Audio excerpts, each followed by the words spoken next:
Some say they've seen an increase in bullying over the last few years, especially due to the rise of the internet. Bullying has even resulted in the suicides of teens across the country. News 13's Jackie Brockington went in depth with a bullying prevention expert to find out what can be done to put an end to this.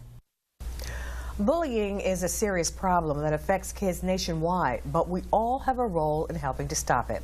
Here to go in depth is Gabriella Van Ray, a bullying prevention expert and author of With All My Might. Thank you so much for being here. Thank you for having me. Now, you're sitting here with a basketball. You started an anti-bullying campaign, so tell me a little bit more about what made you come up with this. What made me come up with the concept of the ball is that we've really dropped the ball. On kindness, and I kept saying that, but I didn't have the visual to go with it, so I started dribbling with a basketball in assemblies at schools, and then I said, I'm going to make my own basketball, and then I said, I want the colors of the United States, red, white, and blue, and I want to actually make such an awareness for cyberbullying, which I call cyber torment, that I'm going to say to everyone that this ball represents a child that we ignore, that we bully, that we put aside, and that we isolate so much that he or she might want to commit suicide. And so that's what I concentrate on. I do 50 cities, and then I bring it to our Commander-in-Chief, President Obama.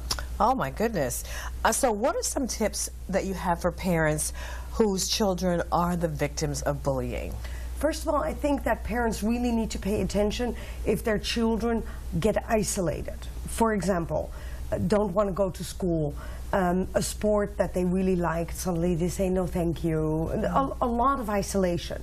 But it starts really slowly, so it's sometimes really hard for parents to notice. So I really want them to be vigilant for that. And the second is, I think the child could withdraw. I think a child could actually go back to bedwetting and lots of little things that might occur because it can't say it.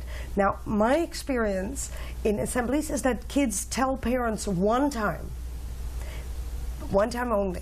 Okay. But the problem is the advice that they're getting is often wrong, or is often so difficult for the child to do that it then feels that it can't go to the parents again and say, I didn't do that.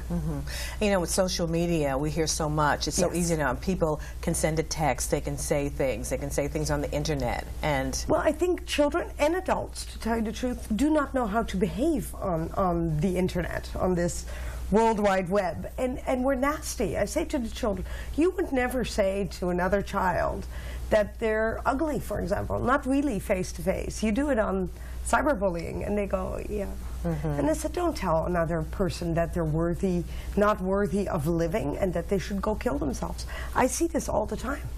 All the time. Sometimes it's so hard to believe that the words can send someone to want to take their own life, but words are very powerful. Words are incredibly powerful, and I say to children, they hurt for a lifetime because you remember them and you end up believing them, and I think that that's the problem. That's what I try to teach to the children. Do not believe it. Take ownership. For example, I was very short when I was little, and I still didn't grow much. Take ownership of that. My parents said, you'll grow. Go back to the bully and say you're growing. Go back to the bully and say, no, you're not a foreigner. Yes, I was. I'm adopted. So if I went back to the bully and I said, I'm Dutch too, you think the bully believed me? Of course it didn't. So ownership is saying, I am all those things that you are accusing me of, but I'm proud of them. And I think that that's where the switch lies. And when I say this to children, their eyes really pop. Because take ownership. I have so many children that say, I'm fat. I'm being accused for being fat. I'm being accused for having Asian eyes. Be proud of them. Go up to that bully and say, no more. I have all those things you told me, and so what?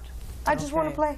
All right. And I think that different attitude, that energy change, the bully notices it, and then it's no fun. Because the honest truth is, a bully only attacks when it's fun, when he or she gets an audience. If you have no audience because you as a victim say, I know this, so what?